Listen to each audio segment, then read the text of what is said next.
Hello दोस्तों, welcome to ISM channel. हम लोग यहाँ पे डिस्कस करने वाले हैं 5 स्टॉक के बारे में जिसका प्राइस अभी सही देखने को मिल रहा है, साथ साथ कंपनी का जो फंडामेंटल है वो भी यहाँ पे स्ट्रांग है। तो आप लोग इस स्टॉक में ज़रूर से फोकस कर सकते हो। बहुत से लोग का आपको ये डिमांड होता है कि सर आप स्टॉक के बारे में बताइए जो आपको आने वाले समय में एक अच्छा पैसा बना सकता है। देखो, अब यहाँ पे ये कोई नहीं जान रहा है कि भाई पैसा बना सकता है या फिर नहीं बना सकता है, लेकिन पास्ट रिटर्न के हिसाब से कंपनी बेस्ट है और साथ साथ जो इसका यहाँ पे आपको फंडामेंटल है वो भी यहाँ पे शानदार दिखाई दे रहा है। तो आप इस वीडियो को अंत तक देखो, बाकी जो डाउट बचे तो आप कमेंट में ज़रूर से पूछना। तो हम लोग यहाँ पे जो है पहले स्टॉक के बारे में डिस्कस करते हैं।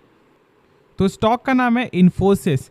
अब देखो, यहाँ पे बहुत से लोग आपको ये जरूर सोच रहे होंगे कि सर इसका Q1 का नंबर सही आते हुए दिखाई नहीं दिया और आपने यहाँ पे पिक किया है। देखो, एक चीज़ यहाँ पे आप जरूर से समझ लो, Q1 का नंबर में कोई भी खराबी नहीं है, बस यहाँ पे जो है गाइडेंस कट होते हुए जो दिखाई दिया बस वही एक मेन कारण है। यदि आप इसके बारे में पूरा जानना चाहते हो तो कल का वीडियो एक बार जरूर से आप चेकआउट कर लो, सारा कुछ आप लोगों को यहाँ पे सही से मालूम चल जाएगा। अब देखो, यहाँ पे एक सवाल और उठ जाता है गाइडेंस के कारण कि जब यहाँ पे इन्फोसिस गाइडेंस कट कर रहा है, लेकिन उसके बाद मतलब उसके पहले यहाँ पे आपको टीसीएस ने कुछ भी कट नहीं किया, साथ साथ आपको विप्रो भी कुछ भी कट नहीं किया, तो फिर यहाँ पे इन्फोसिस ही क्यों गाइडेंस कट कर रहा है? यही मेन कारण की वजह से स्टॉक में इतना ज़्यादा प्रेशर देखने को मिला है। अब देखो, 100% में से 90% लोग आपको यहाँ पे क्या समझ रहे होंगे कि भाई हम लोग स्टॉक को सेल कर देते हैं। क्यों? क्योंकि इसका जो प्राइस है वो यहाँ पे 1200 भी आ सकता है, 1100 भी आ सकता है, लेकिन मात्र 10% ही लोग यहाँ पे आपको ये सोच रहे होंगे कि ये एक अच्छा मौका है। जो लोगों ने यहाँ पे मिस किया है ना, वो यहाँ पे जरूर से चाह रहे होंगे कि भाई इसका प्राइस यहाँ पे और ज़्यादा गिरे, और ज़्यादा गिरे, क्योंकि हम लोग यहाँ पे ऐड कर सकें। तो मेरे हिसाब से यदि आपको ऐसा लगता है कि यहाँ पे आईटी सेक्टर एक आपको लॉन्ग टर्म में एक अच्छा मार्केट बन सकता है, तो ज़रूर से आप इस कंपनी के साथ जा सकते हो। मैंने कंपनी का फंडामेंटल का वीडियो शेयर किया हुआ, ठीक है, और यदि आपको फिर से जानना है तो आप बस जाओ चैनल में और क्लिक करो प्लेलिस्ट, उसमें सारा कुछ आप लोगों को फिर से देखने को मिल जाएगा और एक बार सही से समझ लेना। अब देखो यहाँ पे क्या करना है क्या नहीं करना है, तो आप यहाँ पे करो अभी एसआईपी, ठीक है। यदि आपको ऐसा लग रहा है कि यहाँ से कंपनी और ज़्यादा इसका प्राइस गिर सकता है तो फिर आप यहाँ पे 20% का कर लो एसआईपी। क्या दिक्कत है? आराम से यहाँ पे आप ऑलमोस्ट 100 पॉइंट गिरावट पे स्टॉक को फिर से बाई करो, फिर 100 पॉइंट गिरावट फिर यहाँ पे बाई करो। इससे क्या होगा, एक सही प्राइस पे आप लोगों को एक अच्छे प्राइस में स्टॉक देखने को मिलेगा। तो इसलिए ये आप रूल को फॉलो करो और ज़रूर से आप इस कंपनी में फोकस करके चल सकते हो। अब हम लोग यहाँ पे नेक्स्ट स्टॉक के बारे में डिस्कस करते हैं। तो यहाँ पे सेकंड स्टॉक है मेरा आपको बजाज फाइनेंस। अब इसका प्राइस यहाँ पे क्यों नहीं 7500 चल रहा है, या फिर क्यों नहीं इसका प्राइस आपको चल रहा है यहाँ पे 8000? यदि यहाँ पे आपको लॉन्ग टर्म के लिए जाना है ना, तो आप जरूर से यहाँ पे कर लो एसआईपी, ठीक है। यदि आपको ऐसा लग रहा है कि यहाँ पे प्राइस महंगा है, साथ साथ एक चीज़ और यहाँ पे सवाल उठ रहा है, वो यहाँ पे क्या है देख लो एक बार, कि यहाँ पे आपको Reliance Jio financial demerger could give tough competition to existing NBFC players like Bajaj finance and Paytm. तो देखो, एक चीज़ यहाँ पे जरूर समझ लो कि भाई यहाँ पे बजाज फाइनेंस कोई छोटी मोटी कंपनी नहीं है। अब देख रहे हो कि यहाँ पे 2,60,000 करोड़, ठीक है, कंपनी एसेट को मैनेज करती है, मतलब एयूएम है। तो इसलिए मैं तो यहाँ पे आपको बिल्कुल भी सेल नहीं करने वाला। यदि आप यहाँ पे ऐसा सोच रहे हो कि भाई हम लोग यहाँ पे स्टॉक को सेल कर देते हैं, तो ये बिल्कुल ही मत करो। और मैंने इसे आपको बोला था ऑलमोस्ट 5800 से कि भाई ये एक अच्छा स्ट्रॉन्ग सपोर्ट दिखाई दे रहा है। उस समय इसका प्राइस चला था 60,000 6200 ऐसे चलते हुए दिखाई दे रहा था, और देख सकते हो कि अभी देखते देखते जो इसका लेवल है वो 7800 तक चला गया है। और देखना, फिर देखते देखते इसका प्राइस आपको 10 से चला जाएगा और आप लोग बस यहाँ पे सोचते रहोगे कि भाई इसका प्राइस कब फिर से आएगा 5-6-800। देखो यहाँ पे क्या होता है ना, कि आप यहाँ पे क्या सोच रहे हो कि भाई जब इसका प्राइस आपको आएगा ना 6000, तो हम लोग स्टॉक को बाई करेंगे।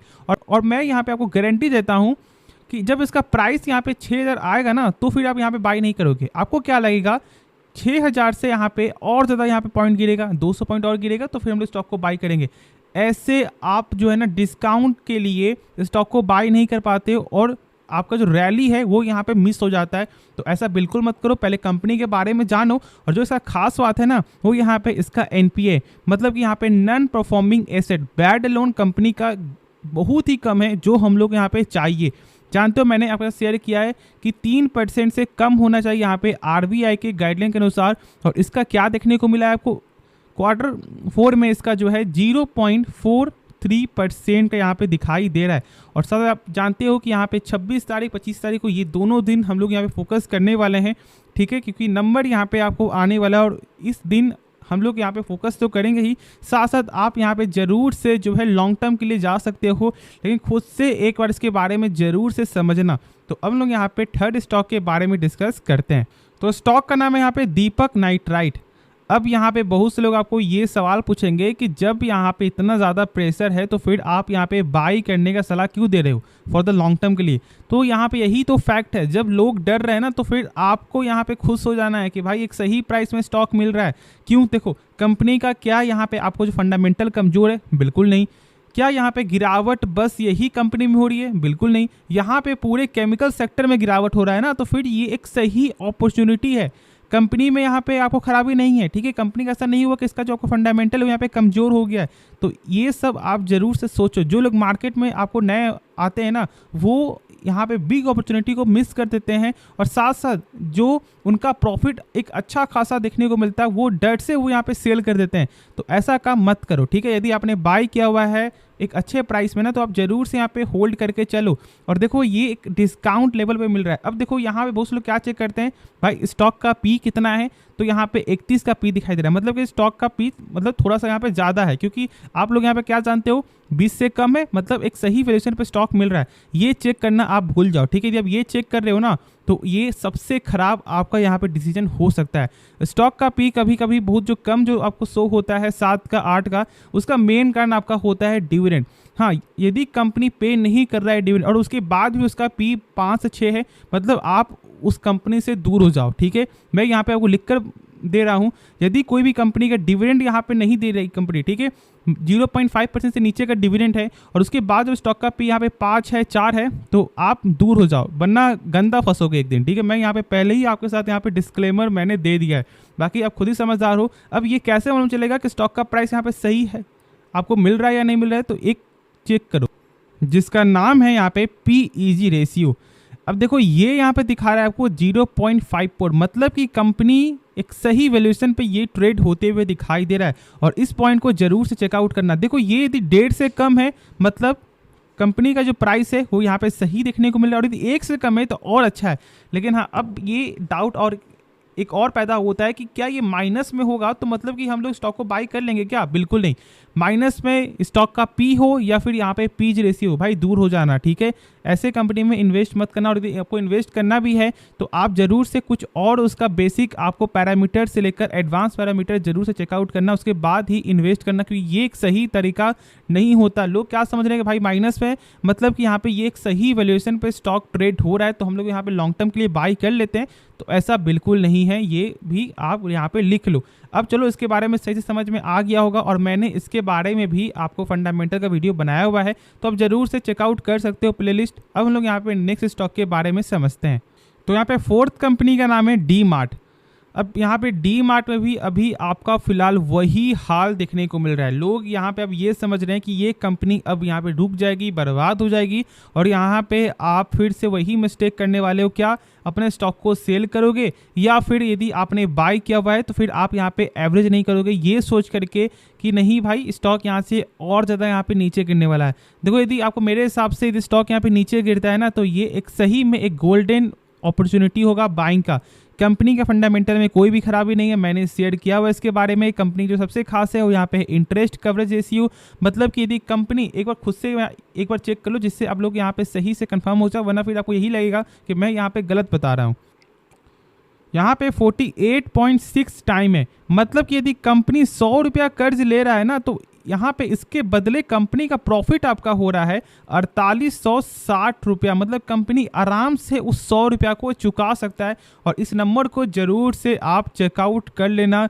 यदि कंपनी का डेप्ट यहाँ पे 1 से कम हो या फिर 1 से ज़्यादा भी क्यों ना हो, यदि ये रेशियो आपका 5 टाइम्स से ऊपर होता है, मतलब दिक्कत वाली कोई भी बात नहीं है। साथ साथ देखो ये दिखाता है यहाँ पे 1 साल का, और ये दिखाता है यहाँ पे शॉर्ट टर्म का, और शॉर्ट टर्म में भी मतलब कंपनी के पास 150 रुपया, क्योंकि यहाँ पे 1.50 टाइम से, मतलब कि यदि कोई डेप्टर बोल देता है कि भाई मुझे 100 रुपया आज के आज चाहिए, उसके बाद भी कंपनी यहाँ पे आराम से 2 महीने के अंदर, 1 महीने के अंदर भी यहाँ पे 100 रुपया चुका सकता है, क्योंकि कंपनी का यहाँ पे 150 रुपया है कंपनी के पास। तो ये सब पॉइंट जरूर से यहाँ पे समझो, जानो, जिससे बहुत कुछ आपको सीखने को मिलेगा और मैंने यहाँ पे ऑलरेडी शेयर किया हुआ है। अब देखो, यदि मैं यहाँ पे शॉर्ट टर्म बताऊँ तो अभी शॉर्ट टर्म के लिए जो इसका टेक्निकल है वो यहाँ पे अभी 42 साइन दे रहा है, क्योंकि जो इसका सपोर्ट है वो यहाँ पे ब्रेकडाउन हो चुका है। जो था यहाँ पे 3726 का मैंने शेयर किया हुआ है। यदि आप इसके बारे में सही से आप जानना चाहते हो तो कल का वीडियो जरूर से एक बार चेकआउट कर लो। अब हम लोग यहाँ पे आखिरी स्टॉक के बारे में डिस्कस करते हैं। अब यहाँ पे आखिरी स्टॉक है IRCTC। अब ये बहुत से लोग आपको देखकर जो है ना यहाँ पे कंफ्यूज होंगे कि भाई IRCTC को आपने क्यों पिक किया हुआ है, क्योंकि यहाँ पे कंपनी तो कुछ खास अभी आपको शॉर्ट टर्म में तो यहाँ पे कुछ दिखाई नहीं दे रहा है। तो देखो, हम लोग यहाँ पे शॉर्ट टर्म के लिए नहीं आ रहे हैं, ठीक है, हम लोग यहाँ पे ज़्यादातर आपको लॉन्ग टर्म के लिए आ रहे हैं। शॉर्ट टर्म में तो पैसा बनता ही है, लेकिन साथ साथ में यहाँ पे लॉन्ग टर्म में आपको जो है कंपाउंडिंग इफेक्ट देखने को मिलता है। और इसलिए मैं यहाँ पे आपको यही बोलूँगा कि IRCTC को यदि आपने होल्ड किया हुआ है तो जरूर से यहाँ पे क्या करना है, आपको एवरेज कर सकते हो यदि आपका बैंक लेवल यहाँ पे 1000 का है या फिर उससे ऊपर का है, ठीक है। अब देखो क्या यहाँ पे हम लोग आपको लॉन्ग टर्म के लिए आ सकते हैं, जरूर से आ सकते हो, ठीक है, मेरे हिसाब से आपको जरूर से आना भी चाहिए। अब देखो, कोई भी एक लिमिट होता है। अभी फिलहाल यहाँ पे IRFC, RVNL का ये सब में ज़्यादा फोकस है, क्योंकि यहाँ पे लगातार ऑर्डर आते हुए दिखाई दे रहा है। लेकिन जब ये ऑर्डर आना बंद हो जाएगा और जब अपने भारत में 200 प्लस जब आपको वंदे भारत जब आपको चलेगा, तो इसका जो कैटरिंग का बिजनेस, साथ साथ यहाँ पे ऑनलाइन आपको जो टिकटिंग का बिजनेस, ये सब कहाँ जाने वाला है, ये सब किसको यहाँ पे आपको जो बेनिफिट मिलने वाला है, साफ तौर से यहाँ पे आपको जो है IRCTC को भी। साथ साथ जानते हो कि एक यहाँ पे रिपोर्ट भी आते हुए दिखाई दिया था कि यहाँ पे IRCTC जल्द जो है यहाँ पे डाटा भी सेल करते हुए दिखाई देगी। तो ये एक लॉन्ग टर्म में आपको मेरे हिसाब से गोल्डन अपॉर्चुनिटी है, क्योंकि अभी बहुत से लोग इससे दूर हो गए, ठीक है, दूर होंगे ये सोच करके कि भाई कंपनी अब यहाँ पे रुक गई है, कंपनी बर्बाद हो गई है। और यही एक अच्छा मौका है, यदि आपको इस कंपनी का जो बिजनेस पसंद है, यदि नहीं पसंद है तो फिर आप यहाँ से दूर हो सकते हो, मतलब कि यहाँ पे आप जो है क्या कर सकते हो, बाई नहीं कर सकते हो। लेकिन यदि आपको ऐसा कुछ भी लगता है कि कंपनी का बिजनेस यहाँ पे सही है, तो मेरे हिसाब से आप जरूर से यहाँ पे इन्वेस्ट कर सकते हो। लेकिन अभी यहाँ पे कैसे करना है, आपको 20% कर करके, ठीक है, क्योंकि आपको भी यहाँ पे रिस्क नहीं लेना है, तो आप यहाँ पे 20% करके स्टॉक को बाई ऐड यहाँ पे कर सकते हो, ठीक है। होप ये वीडियो पसंद आया होगा। बाकी इस वीडियो में यदि आपको कुछ भी सीखने को मिला, आप इस चैनल को सब्सक्राइब कर सकते हो और साथ साथ आप इस वीडियो को भी लाइक करना, और हाँ, जरूर से इस वीडियो को शेयर भी कर देना जो लोग चाहते हैं कि कौन सा स्टॉक को हम लोग लॉन्ग टर्म के लिए होल्ड करें। तो ठीक है, मिलते हैं नेक्स्ट वीडियो में, तो तब तक के लिए धन्यवाद।